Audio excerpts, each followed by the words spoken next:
안녕하세요. 오후장 파워업 김보람입니다. 미국발 P3 효과가 잠잠해지면서 스페인 우려가 시장에 부담을 주고 있습니다. 오늘도 코스피는 2000선 부근에서 횡보 장세 이어가고 있는데요. 하지만 어제와 그리고 엊그제와 마찬가지로 오전장이 약세를 보이다가 오후장 들어서면서 반등을 시도하고 있습니다. 장중에는 1993포인트까지 밀렸다가 지금 다시 반등을 시도하면서 2000선은 회복하는 모습인데요. 코스닥은 이틀째 상승 흐름을 이어가면서 현재 520선 중반에서 상승 흐름 유지하고 있습니다. 이러한 국내 증시 흐름 언제까지 지속될 것인지 그에 따른 업종별 전략도 잠시 뒤에 자세하게 전문가와 살펴드리도록 하고요. 네, 그리고 안철수 원장이 3시에 대선 출마와 관련한 입장 표명을 예정한 가운데 관련 테마주들의 흐름도 굉장히 궁금하실 텐데요. 잠시 뒤 전문가와 함께 자세하게 살펴드리도록 하겠습니다.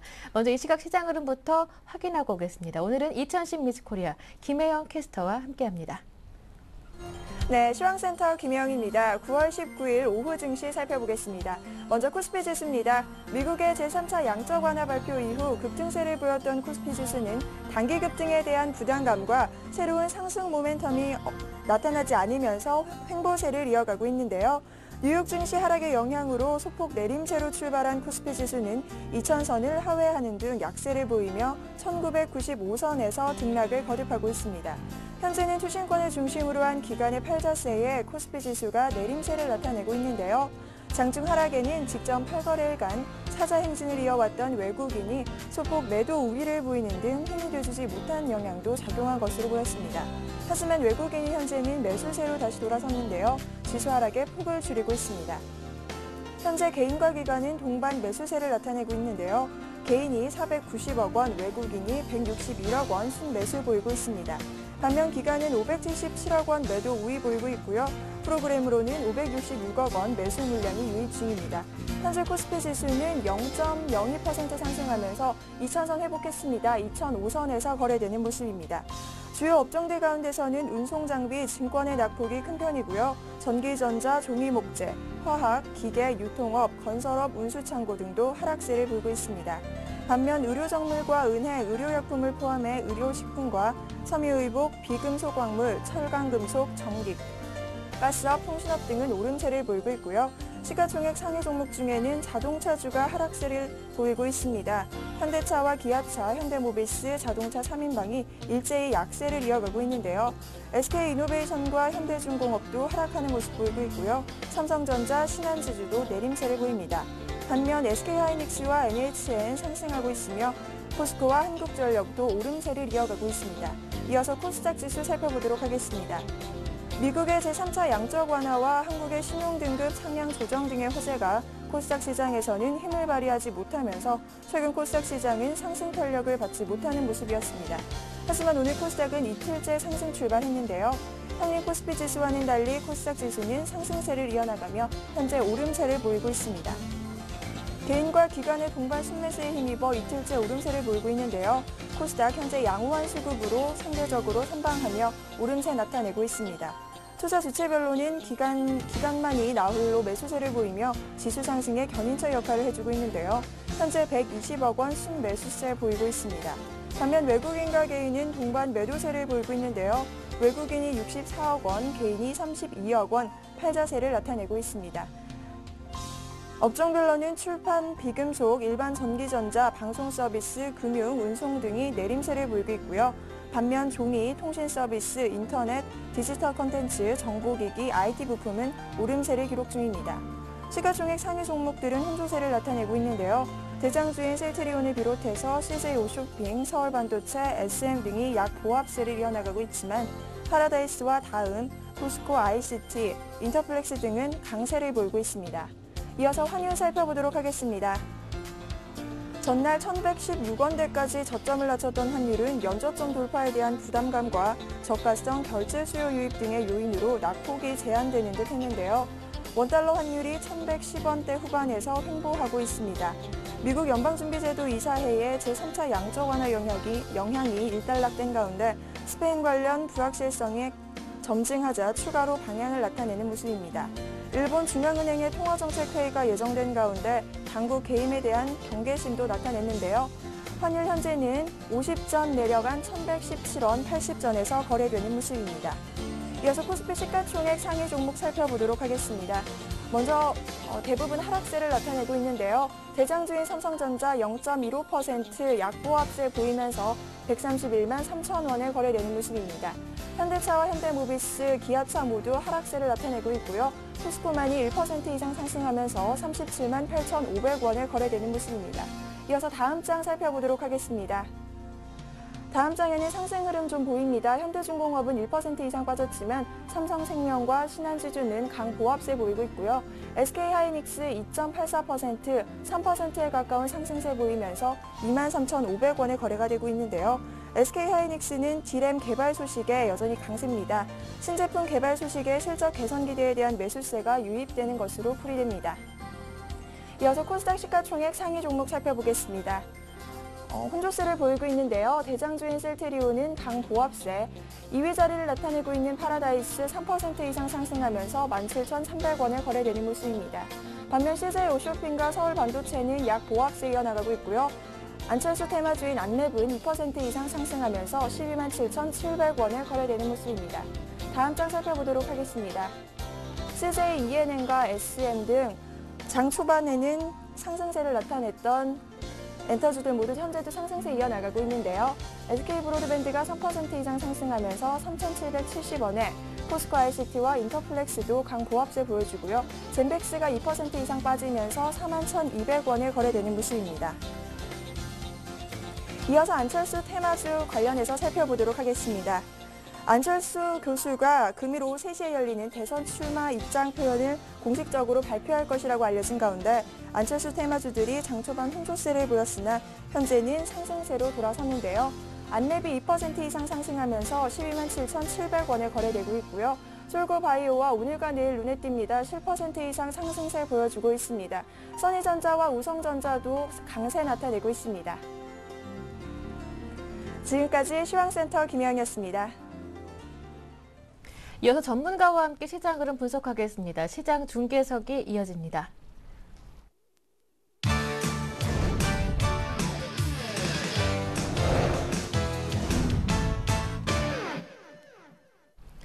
네, 샘플러스 김형근 전문위원과 함께합니다. 안녕하세요. 네, 안녕하세요. 네, 외국인들이 다시 장중에 매수로 돌아서고 프로그램 통해서도 매수 물량이 유입되면서 지수는 다시 반등을 시도하고 있습니다. 코스피 지수가 2007포인트 현재 가리키고 있는데요. 하지만 투신을 중심으로 한 기관의 매물은 여전히 부담이 되고 있네요. 예, 그렇습니다. 지수는 지금 2007포인트, 오전장에서는 2000포인트를 계속 좀 유지시켜주는 정도 숨고르기의 흐름이 나타났었고 외국인의 수급도 상당히 좀 약했던 흐름이었었는데 점점 오후로 가면서 외국인의 수급이 좀 더 강해지고 있는 모습입니다. 850억 정도 매수가 유입되고 있습니다. 반면에 기관들이 한 990억 정도 투신을 중심으로 해서 매도가 상당히 진행이 되고 있는데 2000포인트 넘어서면서부터는 펀드 환매나 이런 압박 때문에 당연히 좀 매물이 좀 나온다 이렇게 좀 판단을 해도 될 것 같고요. 그러한 부분보다는 오히려 이제 외국인들의 그러한 수급에 주목을 좀 할 필요가 있을 것 같습니다. 예전에도 계속 말씀드리지만 어제 그제 계속해서 오늘까지도 마찬가지 좀 숨고르기의 흐름이다 이렇게 좀 표현해야 될 것 같고요. 업종별로 좀 수급을 좀 체크를 좀 해보면 역시나 외국인들은 전기전자 쪽에 대한 매수를 좀 보여주고 있고요. 삼성전자가 지금 현재 플러스로 약간 전환이 되고 있는 그러한 모습이 나타나고 있고 삼성 SDI라든가 오늘 또 눈에 띄는 SK 하이닉스 같은 종목 예전에 SDI나 이런 종목도 계속 좀 말씀을 드리는데 IT 쪽의 흐름 여전히 관심을 좀 가져야 될 것 같고요. 그 다음에 또 매수가 유입되는 쪽은 전반적으로 외국인들은 전 업종에 대해서 매수를 하고 있습니다. 통신업종이라든가 금융 쪽도 좀 매수를 하고 있죠. 금융도 지금 오전장에 비해서 지금 1시 이후부터 좀 강해지면서 신한지주 같은 경우 지금 1% 정도 상승을 하고 있는 그런 모습이고요. 건설업종 같은 경우도 현재 플러스로 좀 전환이 돼서 대림산업 같은 경우 1.5% 지금 상승 구간으로 전환이 되고 있는 모습이죠. 그래서 이러한 말씀드린 IT, 자동차, 건설, 금융, 화학 이러한 섹터를 계속 말씀드리는데요. 화학업종도 지금 LG화학 같은 경우 낙폭을 좀 줄여주고 있는 이러한 모습들이고 다만 오늘 자동차 쪽의 흐름이 좀 약한 흐름이긴 합니다만 이러한 부분들이 좀 약간 3분기 실적을 좀 확인할 필요가 좀 있을 것 같습니다. 하지만 여전히 오늘 주가가 좀 기아차 같은 경우 2% 넘게 하락을 하지만 말씀드린 그 5가지 섹터에 관심 섹터에서는 그대로 유지를 시키는 그러한 부분이 맞다고 생각을 하고요. 그 부분은 최근에 QE3가 실행되고 나서 양적 완화 QE3를 하고 나서 외국인들이 산 그 부분을 좀 점검을 해보면 가장 많이 샀던 외국인들이 최근 5일간 순매수 상위 종목을 보자면 삼성전자와 현대모비스, LG와 현대차, LG디스플레이, 기아차 이런 순으로 지금 매수를 하고 있습니다. 거기에 딱 보시면 아시겠지만 전기전자라든가 자동차, 화학 이런 쪽이 다 포함이 돼 있다는 거죠. 그래서 이러한 자동차 쪽에 오늘 기아차나 좀 약간 눌림의 현상이 나타난다고 하지만 이 부분에 대한 시간 그대로 좀 유지를 시킬 필요가 있을 것 같습니다. 그리고 코스닥 쪽을 좀 점검을 해보면 오늘 같은 경우에도 기관의 좀 매수에 의해서 코스닥이 상대적인 좀 강세를 좀 보여주고 있는데 0.6% 정도 상승을 하고 있습니다. IT 장비 부품주들의 흐름 그리고 시장 코스피가 좀 약간의 쉬면서 역시 기존에 강했던 모바일 게임주들의 그러한 또 상승이 보여지고 있고요. 엔터주 같은 경우도 좋은 흐름이 나타나고 있고 또 무엇보다도 이제 테마주들 있죠. 대선 테마 관련된 이러한 테마주라든가 또 카지노 업체라든가 이러한 종목들의 흐름들이 좀 나타나고 있습니다. 시장에 대한 전반적인 흐름은 이렇게 점검해드리도록 하겠습니다. 네, 말씀해 주셨던 내용들 포함해서 오늘장 특징 업종과 테마주들 그 안에 종목들까지 구체적인 차트 움직임도 살펴볼까요? 예, 차트 흐름을 좀 보면서 좀 살펴보도록 하겠습니다. 그러면 이제 특징 업종을 좀 보자면 일단 모바일 게임주들을 한번 볼 텐데요. 전반적으로 지금 모바일 게임이라든가 오늘 여행 업종이라든가 그리고 항공주라든가 기업종의 종목 그리고 제약주 그리고 마지막에 이제 대선 테마 흐름 이렇게 좀 짚어보도록 할 텐데요. 모바일 게임주 같은 경우 가장 대표적으로 이제 컴투스의 흐름을 좀 볼 텐데 일단 제가 어제도 그랬고 이제 그러한 종목들의 좀 반등을 말씀드렸었죠. 기술적인 반등. 시장이 약간 쉬는 구간에서, 숨고르기 구간에서의 이런 기술적인 반등과 앞으로의 실적에 대한 기대감, 그리고 추후에 이제 모바일 게임에 대한 성장 부분은 분명히 지속이 된다는 거죠. 하지만 기존에 성장했던 그러한 폭만큼의 같은 주가 상승, 비슷한 주가 상승을 보인다기보다는 그보다는 좀 성장률은 좀 떨어지게 되겠죠. 그러한 개념에서 추가적인 상승을 위한 어떤 박스의 흐름이라든가 조정 구간이 예상이 된다 말씀드렸었는데요. 그 구간 역시 여전히 그 시각을 좀 유지를 하고 있고 그러한 부분은 최근에 외국인들의 매수가 유입이 됩니다만 기관들은 매도를 하고 있다는 거죠.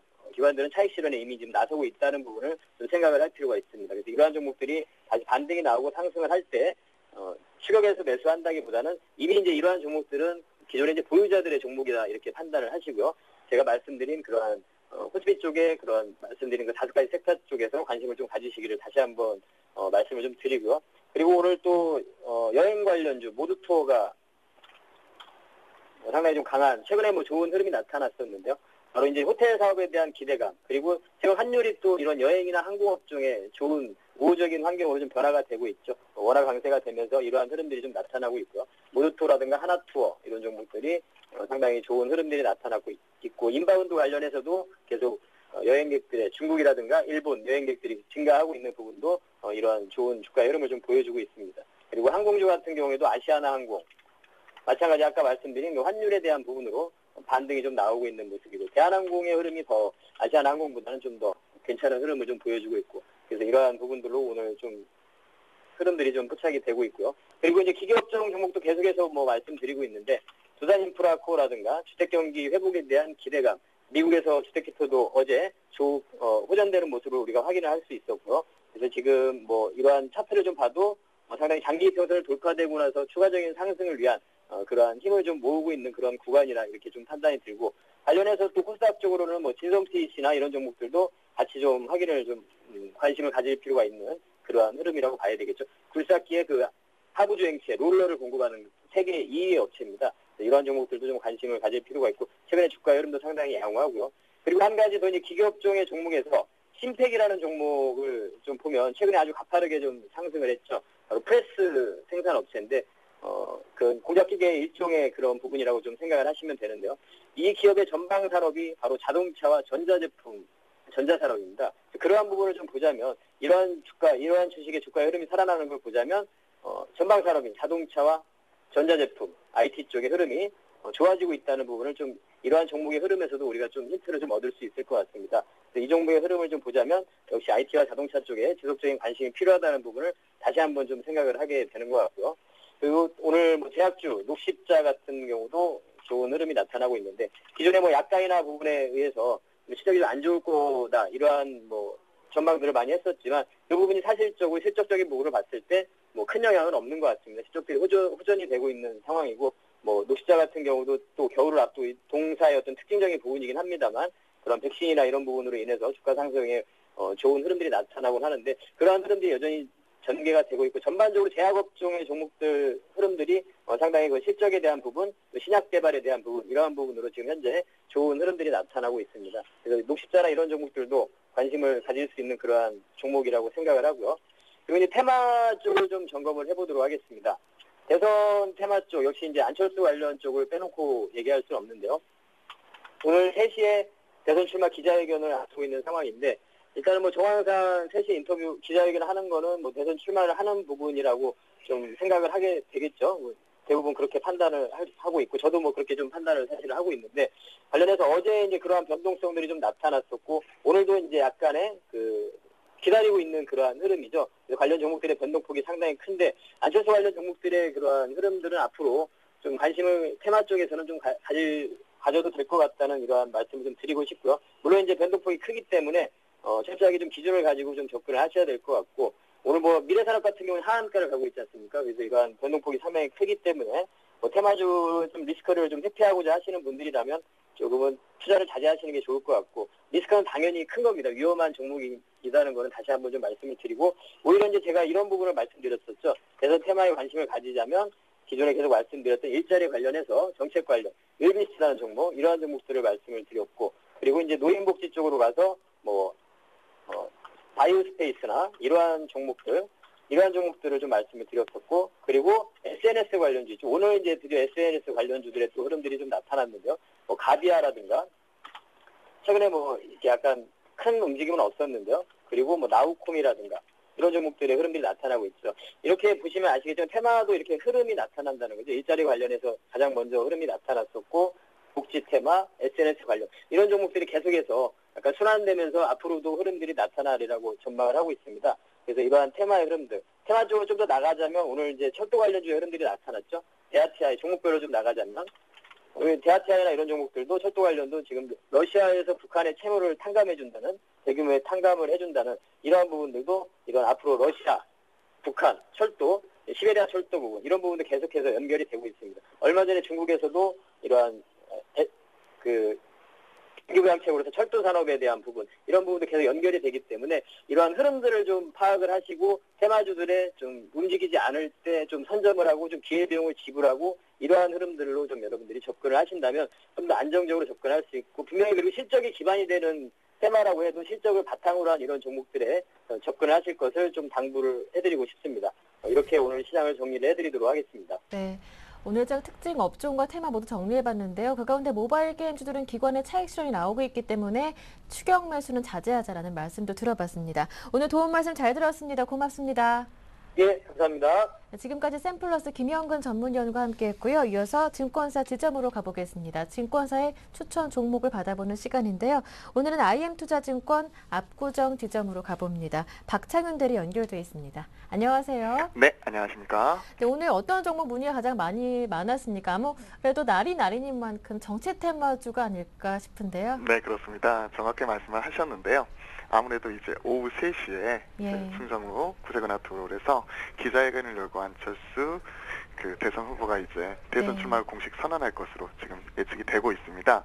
그에 따라서 오늘 정치 테마주에 관한 문의가 많았었는데요. 그 중에서 논란의 중심에 서 있었던 미래산업 이 부분에 있어서 제일 문의가 많이 있었습니다. 그래서 이 부분에 대해서 한번 말씀을 드리고 싶은데요.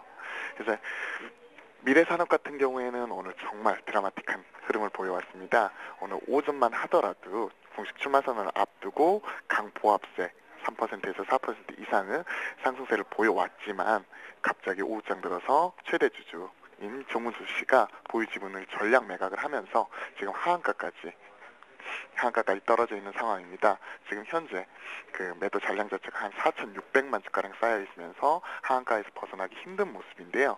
즉 이런 정치 테마주 같은 경우에는 드라마틱한 흐름 자체를 보이고 있습니다. 그래서 정치 테마주의 이제 무분별한 편승이라든지 이런 부분에 있어서는 자제를 부탁을 드리고요.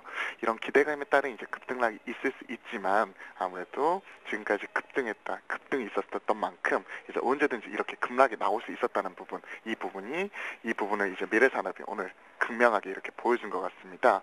그래서 이제 지금 현재 이제 안철수 테마 관련해서는 추가적으로 이제 좀 더 기대는 해볼 수 있다. 하지만 단기간에 급등락이 있을 수 있으니만큼 차분히 이격 조정을 기다리는 이제 차분한 대응이 필요할 것 같고요. 더욱이 지금 강한 상승 자체가 나왔기 때문에 매물대 부담에 따른 아무래도 어느 정도 수급적인 부분에서 부담은 분명히 존재한다. 이 부분 확실하게 말씀을 드리고 싶습니다.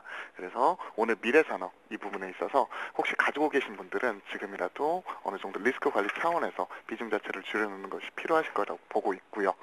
그리고 만약에 추가적으로 이제 이게 기회다 하고 접근하실 수도 있겠지만 분명히 지금 최대 주주 전략 매각 자체는 분명한 악재라는 거 다시 한번 강조드리고 싶습니다. 네, 이렇게 미래산업 진단해드렸고요. 이어서 오늘의 추천 종목도 들어보겠습니다. 네, 제가 이제 이번에 이제 제가 예. 말씀을 드릴 종목은 저희 지점에서 관심을 가지고 있는 이라이콤입니다. 네. 코드번호 041520번인데요. 바로 TFT LCD용 백라이트 유닛 생산 기업입니다. 주로 이제 모바일 쪽에 많이 들어가고요. 주요 거래처로서 삼성전자와 그리고 애플에 모두 이렇게 납품을 하면서 이제 프리미엄을 가지고 있다는 것. 그리고 이와 더불어서 이번에 9월 12일 날 드디어 이제 아이폰 5가 출시가 되었습니다. 우리나라는 1차 밴더에 들어가진 않았지만 이제 10월 달 출시를 앞두고 있고요. 거기에 따른 아이폰 5에 관한 수혜주 이 부분에 있어서 한번 눈여겨보시기를 말씀을 드리고 싶습니다. 일단은 이제 이라이콤에 대해서 이제 한번 말씀을 드리는 데 있어서 이제 주요 핸드셋 업체 특히 이런 서플라이 업체 중에서 가장 저평가되어 있는 것으로 평가를 받고 있습니다. 주요 핸드셋 업체 이렇게 살펴드리면 파트론이라든지 인탑스 그리고 여러 시스템, 디지텍 시스템이라든지 몇몇 기업들이 있는데요. 대부분의 PER 자체가 대략 15배에서 30배가량을 형성을 하고 있습니다. 하지만 이 부분 이라이콤 같은 경우에는 전년 기준 대비해서 PER 자체가 현재 8배에 불과하다는 부분, 그래서 그 경쟁업체 대비해서 지금 주가가 한 절반가량에 불과하다는 부분, 이 부분 말씀을 드리고 싶고요. 바로 이러한 부분이 올해 예상 실적 반영을 하면 PER 자체가 무려 5배 미만으로 떨어지게 됩니다. 즉 저평가 메리트가 분명히 정제한다는 것, 이 부분을 말씀을 드리고 싶고요. 지금 현재 단순히 싸기만 한 것이냐? 그건 아닙니다. 성장성 부분에서도 한번 지켜보셔야 될 것 같은데요. 전년 영업이익 자체 256억이 올해 300억 이상이 될 것으로 지금 전망을 하고 있습니다. 영업이익 증가율 측면에서도 현재 2분기까지는 상당히 부진했습니다. 그 원인은 2분기 출시를 앞두고 있었던 갤럭시 S3라든지 그리고 아이폰 5라든지 이런 부분을 전략폰 출시 자체가 지연이 되면서 그런 실적 자체가 지금 현재 3분기 이후로 지금 밀려있는 상황인데요. 실적 부분이 하반기에 대폭으로 큰 폭으로 개선이 되면서 이제 3분기에 40% 이상 이 영업이익이 증가할 것으로 지금 판단을 하고 있습니다. 이제 이라이콤 한번 이제 일봉 차트 보면서 전체적으로 이제 한번 진단을 한번 해드리겠는데요. 이라이콤 이렇게 차트를 보시면 지금 현재 이중 바닥, 완만한 이중 바닥을 형성을 하였고요. 올해 6월달, 7월달 경우에서 완만한 이중 바닥 형성한 이후에 그리고 현재 꾸준한 이렇게 상승하는 모습을 보이고 있습니다. 그 중에서 이번 주 들어서 특히 20선에 걸쳐서 이제 방향성을 탐색하는 그런 모습을 보이고 있는데요. 이런 지금 눌림 자체가 나와 있다는 것 자체가 좋은 매수 기회다. 이런 부분 말씀을 드리고 싶고요. 이렇게 눌림이 나왔었을 때 지금 현재 외인 매수세가 꾸준히 증가하고 있습니다. 그 부분에 있어서 한번 이제 외인의 수급과 더불어서 지금 실적 그리고 성장성 측면 이 부분 한번 투자 포인트를 제시를 해드리고 싶고요. 구체적인 투자 전략으로 목표가는 이제 고가 부분인 2만 원선 한번 제시를 한번 해드리고 싶습니다. 그리고 손절가는 이번 주 기록하였죠. 이번 주 기록하였던 이제 저가권 15,000원 선 바로 밑단 이제 종가 기준으로 이탈 시에 바로 이제 전량 손절 처리하는 거 말씀을 드리고 싶습니다. 그리고 이제 매수가 부분에서는 오늘 눌림이 나왔으니만큼 오늘 종가 부분에서 접근해 보시면 상당히 좋으실 듯합니다. 네, 오늘의 종목은 이라이콤이었습니다. 말씀 잘 들었습니다. 고맙습니다. 네, 감사합니다. 네, 지금까지 IM투자증권 압구정 지점 다녀왔고요. 이어서 오늘의 한 줄 뉴스를 전해드립니다.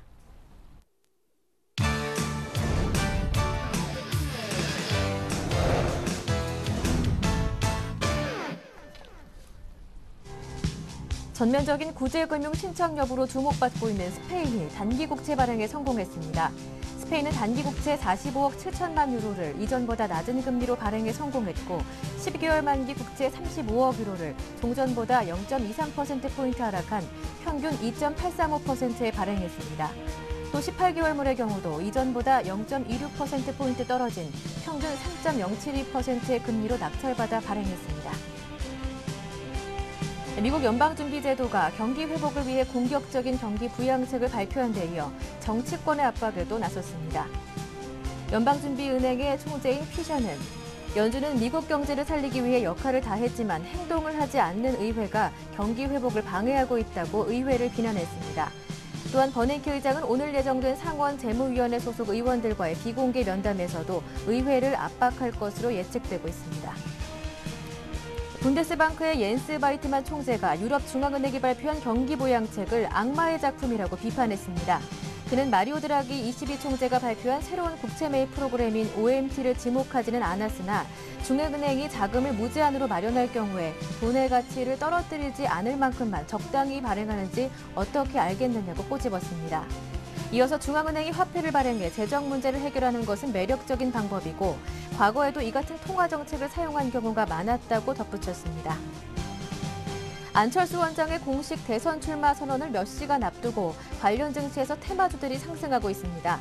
오늘 코스닥 시장에서 안랩은 약 3% 이상 상승을 보이고 있고 써니전자도 9%대 상승률을 보이고 있습니다. 한편 안철수 원장의 출마 선언을 앞두고 박근혜 테마주는 소폭 하락세이고 문재인 테마주는 안철수 원장과의 단일화 기대감에 소폭 상승세입니다. 자세한 내용은 여의도로 가서 알아볼까요? 오늘은 삼성증권 투자분석팀 임수균 연구원과 함께합니다. 안녕하세요. 네, 안녕하십니까? 네, 스페인이 단기 국채 발행에 성공은 했지만 구제금융 신청에 대한 여부가 정확하지 않은 가운데 불확실성은 여전한데요. 네, 일단 전일 해외 증시 같은 경우 이제 예. 스페인의 구제금융 관련 불확실성들이 주요 증시의 발목을 잡기도 했었는데요. 유로존 위기 같은 경우는 이제 이런 부분들이 계속 반복적으로 지금 제기되고 있는 이슈이기 때문에 이런 스페인 관련 우려들이 지금의 상승 추세를 훼손할 만한 재료가 되기는 좀 힘들다라고 판단을 하고 있습니다. 근본적으로 이제 유로존의 이런 재정 위기들 같은 경우는 금융시장이 조금 안정되는 시점에서는 각국 간의 자존심 싸움 내지는 이제 알력 다툼이 다시 격화가 되면서 조금 악화되는 모습을 보였다가 다시 좀 금융시장이 불안한 모습을 보이면 다시 적극적인 공조에 나서는 모습을 지금 이제 몇 년째 반복을 해오고 있는데요. 지금 같은 경우도 이제 금융시장이 소폭 안정이 되면서 다시금 이제 당사국들 간의 힘겨루기 양상이 나타나는 국면으로 판단을 해볼 수가 있겠습니다. 이런 부분들이 지금 몇 년째 반복이 되고 있는 패턴이기 때문에 추세적으로 하락을 유발할 만한 요인은 아니다라고 판단을 하고 있습니다. 네, 알겠습니다. 크게 걱정할 수준은 아니다.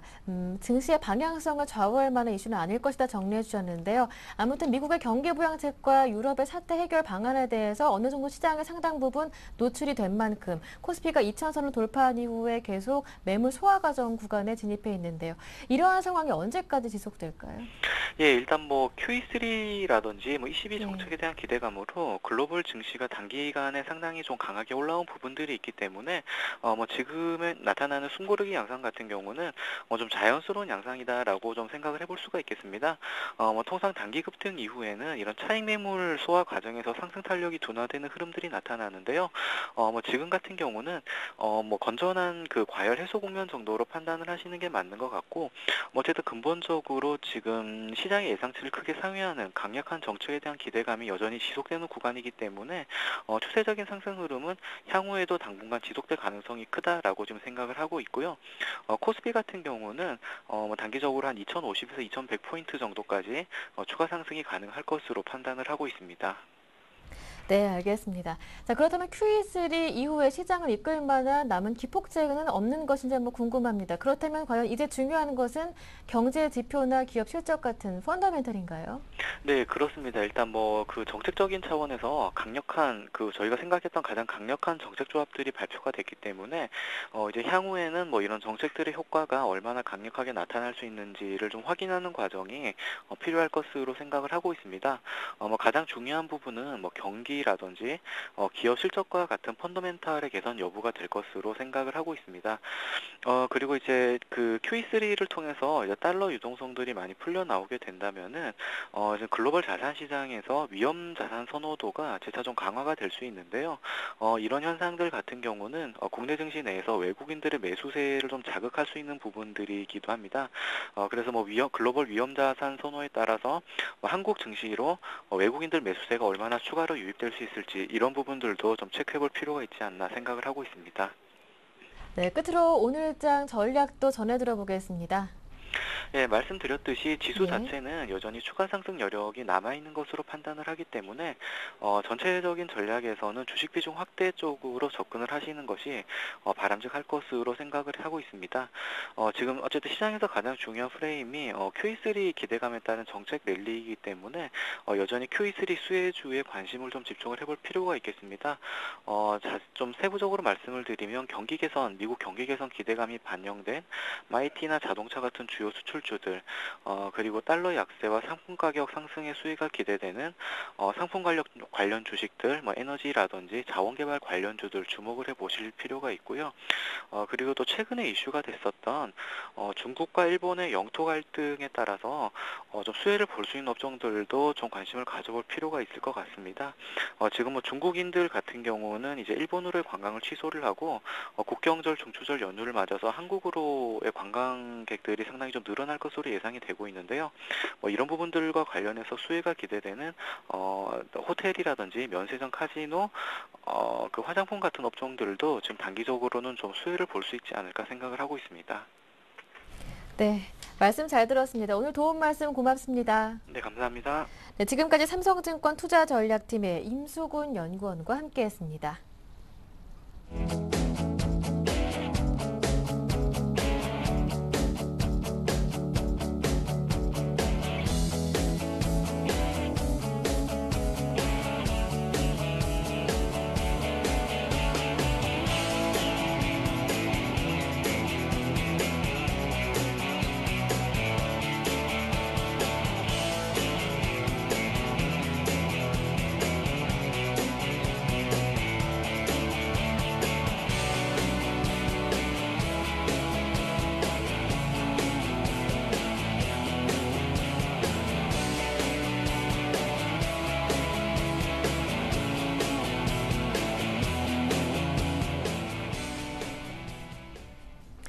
네, 오늘 오후 3시 이후에 안철수 원장의 기자회견이 예정되는 가운데 관련 테마주들의 움직임도 엇갈리고 있는데요. 자세하게 살펴보겠습니다. 우리투자증권 강남대로지점 길계선 부장님과 함께합니다. 부장님 안녕하세요. 네, 안녕하십니까? 네, 기자회견 시간이 가까워지면서 안철수 테마주들의 종목들 움직임이 상승률 조금 더 늘어나고 있는 것으로 보이는데요. 관련 테마주들 흐름 점검 부탁드립니다.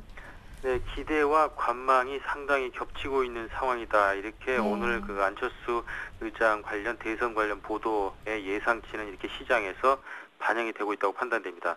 즉 기대와 관망이라는 것들은 안철수 관련 테마주 내에서도 상승폭이 상당히 큰 종목과 그리고 의외로 상승폭이 예상보다 못하는 종목 이렇게 기대와 관망이 겹치고 있는 상황인데요. 안철수 관련주 중에서는 뭐 대표적으로 안랩이 기본적으로 가장 주목받는 주식으로 보여지는데 금일 2.64%밖에 오르지 못하고 있습니다. 반면에 사실상 실질적으로 관련 정치 테마라는 것들이 말을 갖다 붙여서 테마를 만들어낸 것에 불과하기 때문에 실제적인 연관성이나 이런 것들은 적지만 시장에서 회자되고 있는 테마 종목들을 보면 써니전자 같은 경우가 8% 이상의 상승세를 보이고 있고 오픈베이스 같은 경우가 5% 정도의 상승세를 보이고 있는 것으로 평가가 되고 있습니다.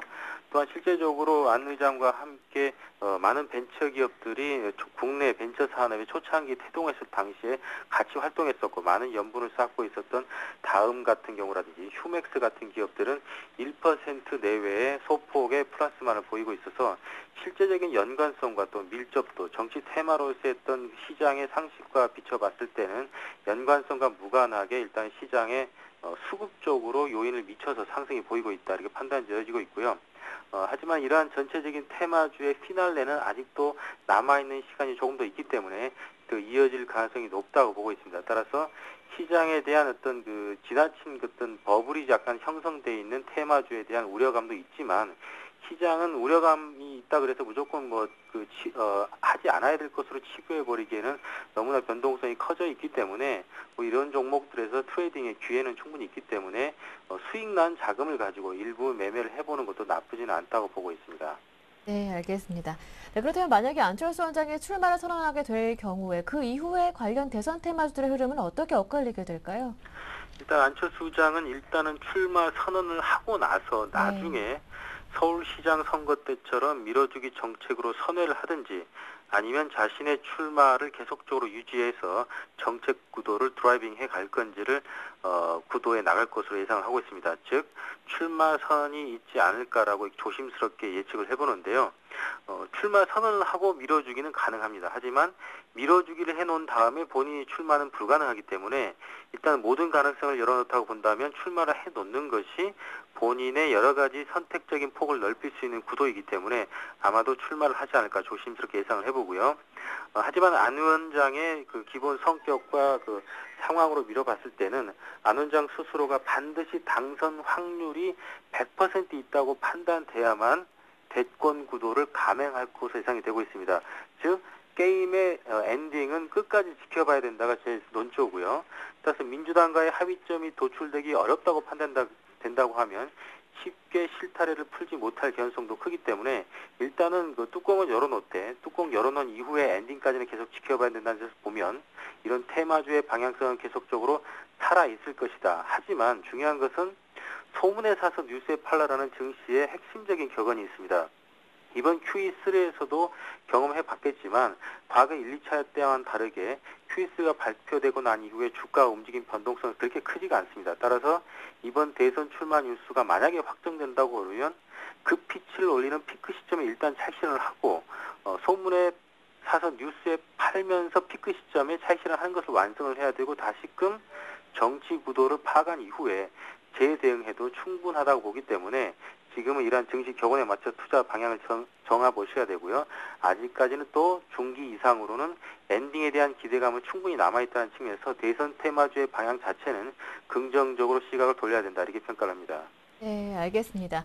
한편 요즘 정치 테마주들의 흐름이 인맥 관련주에서 정책 관련주로 옮겨가는 분위기던데요.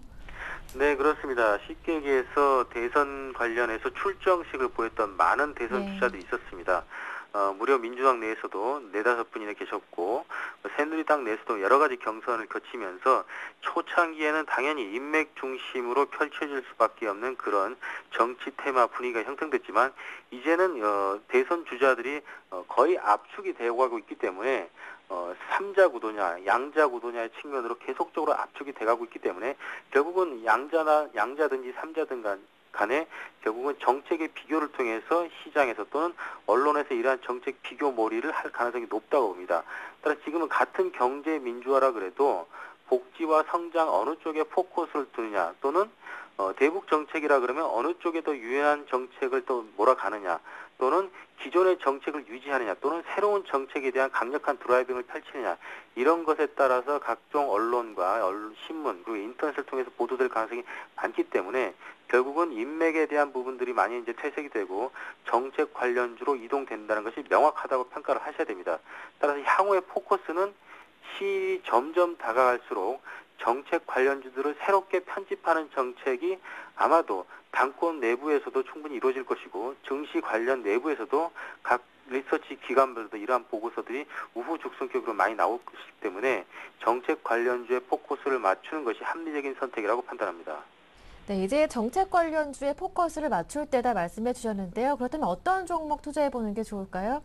현재까지의 종목들은 이미 이제 언론을 통해서 많이 보도가 됐고 많은 테마주 리스트들이 지금 작성이 된 상태에서 실제적인 수급이 유입이 되고 있었습니다. 뭐 대표적으로는 아까도 언급이 전서에서 언급됐지만 다음 쪽이라든지 휴맥스 이런 쪽은 벤처기업 초창기부터 안 원장과의 관계를 상당히 원활하게 해왔던 그런 기업들이고 또 최근에 이제 그 안철수 인맥 관련주 이런 종목들도 충분히 회자가 많이 됐었었고요. 하지만 개인적으로 앞으로 주목해야 될 종목과 과거의 테마를 이뤘던 종목들은 분명히 다르다고 보시는데 앞에서도 정책 관련주에 대한 언급이 나왔지만 실제적으로 안 원장이 가지고 있는 비전의 크기를 봤을 때는 어떤 구형 정치보다는 앞으로 신사업형 정치가 많이 정책적으로 드러날 가능성이 많기 때문에 오히려 안 원장이 지금 몸담고 있는 그 벤처 업계 그리고 중소 IT 기업 그리고 핵심 니치 마켓을 공략하고 있는 테크놀로지 산업에 대한 많은 관심 그리고 금융 자본을 기초로 해서 어떤 국가 경쟁력을 키우고자 하는 안 원장의 의지로 많이 봤을 때는 앞으로는 중소 히든 챔피언 관련주라든지 월드 클래스 관련 중에서 상당히 우량 중소형주 중심으로 정책 관련주가 대변될 가능성이 높다 이렇게 판단되어집니다. 따라서 월드클래스 관련해서 LMS라든지 ELK, K치바텍 그리고 히든 챔피언 관련해서는 YGN이라든지 KINX, 에이스테크 같은 종목들이 상당히 눈여겨보면서 관심이 필요할 것 같고요. 또 첨단 산업 관련별로 많은 그 IT 관련 테마가 있지만 뭐 탄소 나노튜브의 핵심 종목, 뭐 탑 엔지니어링이라든지 클라우드 컴퓨팅의 뭐 나우콤 또는 U 헬스케어의 아주 실적이 좋은 뷰옥스 같은 종목이라든지 NFC 같은 새로운 그 차세대 스마트폰의 핵심 기술이 결부될 UV베일록스 같은 그런 종목들 중심으로 아마도 기존의 패턴과 다른 정책 관련주들이 안원장의 앞으로 어떤 정치 행보와 유관된 종목들로 새롭게 대동되지 않을까 이렇게 판단해 보겠습니다. 대선 테마주와 관련해서 관심 종목들까지 모두 들어봤는데요. 끝으로 오후장 투자 전략까지 들어보도록 하겠습니다. 네, 마지막 오후장 투자 전략 짧게 얘기를 드리면 지수에 의존하는 대형주의 포지션보다는 역시나 아직까지는 연말까지는 중소형 우량주에 집중하는 트레이딩 전략이 가장 바람직한 것으로 전망합니다. 따라서 지금 그동안 5월 이후에 급락장 이후에 9월까지의 상승으로 마무리된 시점까지의 대형주 상승률은 한 3% 남짓, 그리고 중소형주 상승률은 30%를 호가했습니다. 종합주가 지수가 실제적으로 5월 전부터서 지금까지 평가했을 때 2% 남짓의 상승률을 보인 것에 비하면 역시 중소형주의 모멘텀이 상당히 커지고 있고 앞으로는 테마주의 모멘텀 그리고 안원장의 어떤 그 기치 그리고 실제 시장에서 금일 시장에서도 거래소 시장의 약세와 코스닥 시장의 강세를 대변해 보면 계속적으로 중소형주 트레이딩을 강화할 것을 당부드리겠습니다. 네, 말씀 잘 들었습니다. 오늘 도움 말씀 고맙습니다. 네, 고맙습니다. 네, 지금까지 우리투자증권 길계선 부장님과 함께했습니다.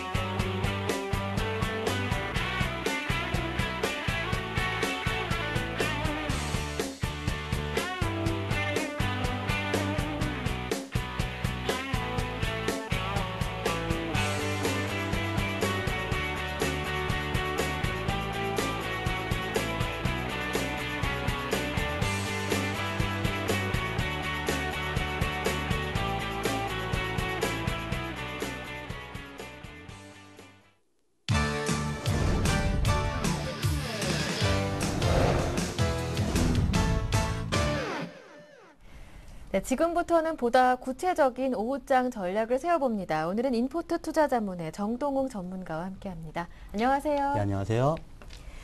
네, 미국발 호재가 잠잠해지자 이제 스페인 우려가 고개를 드네요. 예, 그렇습니다. 네. 지금은 그래도 아무래도 악재보다는 호재에 민감한 시장이기 때문에 예전보다는 많이 긍정적으로 그렇게 판단해도 될 것 같습니다.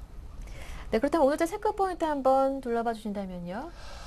전일 아무래도 이제 스페인 부총리가 구제금융 신청 여부를 아직 결정하지 못했다 이렇게 발언하면서 글로벌 시장이 조금 둔화된 모습을 보였습니다. 유럽 쪽에서 많은 하락을 보였었는데 그렇지만 방금 전에도 말씀드렸듯이 이렇게 악재에 둔감한 장이 아무래도 향후에 상승 모멘텀이 커지기 때문에 장을 좀 좋게 보는 게 맞지 않나 이렇게 판단을 하고 있습니다. 네. 오늘 같은 우리 현재 국내 시장에서는 외국인이 오후장 들어서 지금 시장 베이시스가 2.67 정도로 개선이 되면서 프로그램이 1,500억 이상 순매수가 들어오고 있습니다. 그렇기 때문에 지금 코스피가 잠깐 양전환을 한 모습인데 아무래도 무리하게 코스피가 양전환 한 상태에서 따라잡는 것보다는 오늘 오후장은 그냥 좀 지켜보자 이렇게 말씀을 드리고 싶습니다. 아무래도 지금 기관계에서 1,200억 순매도를 보여주고 있는데 2,000포인트 부근에서 펀드 환매가 지속적으로 일어나면서 투신권을 필두로 해서 기관이 아무래도 팔고 있지 않나 이렇게 판단을 하고 있습니다. 향후 이벤트를 좀 주요 이벤트를 살펴보면 아무래도 22일에 스페인 장기 국채가 이제 발행이 되게 돼 있습니다. 뭐 단기 국채는 이제 발행에 성공을 했고 장기 국채마저 발행에 성공을 한다면은 시장은 또 한 번 대형주 위주로 이렇게 상승할 가능성이 있습니다. 그렇지만 아직 20일까지는 이제 내일인데 20일까지 시간이 남아 있기 때문에 오늘 상승한 장에서는 대형주를 좀 잡기보다는 지켜보고 시장이 어떻게 반응하는지 좀 그거를 향후에 지켜본 다음에 대형주를 좀 담아가는 전략을 이렇게 말씀을 드리고 싶습니다. 스페인 장기 국채 외에도 아무래도 10월 달에 중국의 시진핑 체제가 들어섭니다. 중앙정부에서 얼마나 강력한 부양책을 내놓을지 지금 시장이 많은 기대를 하고 있는데 현재까지는 지방정부에서만 뭐 180조 원 정도의 경기 부양책을 펼친다 이렇게 전망이 나오고 있는데 만약에 시진핑 체제 이후에 중앙정부에서 강력하게 부양책을 펼친다면 뭐 10배 가까운 1,800조에 가까운 이런 부양책을 펼칠 것이다 이런 전망이 있기 때문에 아직까지는 좀 장밋빛 호재에 좀 시장은 반응하고 있지 않나 이렇게 판단을 하고 있지만 하지만 좀 보수적으로 대응해보자 이렇게 말씀을 드리고 싶습니다. 그 이유는 어제 이제 페덱스가 실적 전망 하향치로 3% 정도 이제 급락을 했었는데 페덱스의 주가는 실물 경기를 선행하는 지표라고 이렇게 판단을 하시면 됩니다. 그렇기 때문에 페덱스의 실적 전망 하향치는 아무래도 보수적으로 좀 대응을 해보자 이렇게 말씀을 드리고 싶습니다. 네, 이어서 오늘의 관심 종목도 들어볼게요. 오늘의 관심 종목은 이제 RF텍이라는 종목을 네. 들고 왔습니다. RF텍을 잠깐 설명을 해드리면은 휴대폰 충전기 그리고 LED 그리고 DMB 안테나 이렇게 세 가지 사업부로 이렇게 설명을 드릴 수가 있습니다. 기업의 주가가 상승하기 위해서는 실적이 좋아야 할 텐데 RF텍이 2분기 사상 최대치 실적을 기록했는데 3분기에는 이를 갱신하고 또 한 번 사상 최대치 실적을 기록할 것으로 전망되고 있습니다. 3분기 예상 매출액이 700억 그리고 영업이익이 54억 정도로 한 번 더 성장할 것으로 전망되는데 이 성장이 내년 상반기 하반기까지 이어질 것으로 전망되기 때문에 오늘 가지고 나왔습니다. 투자 포인트로 뭐 실적이 좋아진다 이렇게 말씀드렸는데 어떻게 좋아지느냐 삼성전자가 올해 3억 5천만 대의 휴대폰을 출하한다고 이렇게 밝혔는데 내년에는 1억 대 가까이 증가한 4억 5천만 대를 출하한다고 이렇게 밝혔습니다. 그렇기 때문에 아무래도 휴대폰 부품주들의 공급이 수요를 따라가지 못하는 슈티지가 발생되지 않을까 이렇게 판단되고 있습니다. 그런데 지금 안테나 같은 경우는 휴대폰에 내장되는 안테나 같은 경우가 가장 마진이 큰데 그 인테나라고 하는데 인테나 같은 부분은 이제 파트론에서 거의 많이 하고 있습니다. 지금 DMB 안테나에서 인테나 부분으로 많이 돌렸는데 RF텍이 DMB 안테나 파트론이 인테나로 돌린 부분을 나머지 RF텍이 차지할 것으로 전망되면서 내년에 안테나 실적이 좋아질 것 같고 그리고 이제 무선 충전 테마로 지금 RF텍이 주가가 많이 상승했었는데 아무래도 스마트폰 비중이 점차 확대되면서 고마진 무선 충전기 자체가 고마진으로 이렇게 전환되고 있습니다. 그렇기 때문에 고마진으로 전환되면서 충전기에서도 이제 이익이 성장이 예상되고 나머지가 이제 LED 사업부인데 LED 사업부 같은 경우도 일본에서 지금 기사 발표도 있었지만 점차 2014년에는 본격적인 성장을 맞이할 것입니다. 그렇기 때문에 세 가지 사업 모두 성장할 것이다 이렇게 말씀드리고 싶습니다. 시간이 없네요. 전략 빨리 들어봐야겠어요. 지금 뭐 내년 영업이익이 올해는 뭐 150에서 200억이다 이렇게 나오는데 내년에는 거의 영업이익이 300억 가까이 될 것으로 이렇게 전망되고 있습니다. 그렇기 때문에 지금 1,500원 이하에서는 인포뱅크를 분할로 15% 정도 비중까지 이렇게 담으셔도 될 것으로 이렇게 판단되고 목표가는 15,000원까지 6개월로 잡고 이렇게 끌고 가시는 전략을 추천드리겠습니다. 그리고 마지막으로 이제 손절가는 아무래도 장이 무너질 시에는 9,400원 이하로 내려갈 때는 그때는 과감히 손절하시는 전략을 추천드리겠습니다. 네, 그럼 정동웅 전문가의 최종 포트폴리오 정리해드리겠습니다. 두 종목이 이제 담게 됐네요. 네, 인포뱅크와 RF텍인데요. 인포뱅크는 지난주 종목이었고요. 그리고 RF텍 오늘 새로 편입하신 종목인데요. 1,500원 이하에서 분할 매수하시고요. 목표가는 3개월이라면 12,500원, 6개월은 15,000원, 손절가는 9,400원으로 전해주셨습니다. 네, 지금까지 인포트 투자자문 정동웅 전문가와 함께했습니다. 고맙습니다. 네, 감사합니다. 네, 다시 반등을 시도하고 있는 코스피는 현재 2007포인트, 코스닥은 527포인트에서 움직이고 있습니다. 외국인들의 코스피 쪽에서 계속 매수가 유입되고 있는데요. 오늘 대선 테마주로 움직임도 엇갈리고 있습니다. 이어지는 오늘장, 내일장에서 보다 자세하게 살펴드릴 테니까요. 채널 고정하시길 바랍니다. 저는 여기에서 물러납니다. 고맙습니다.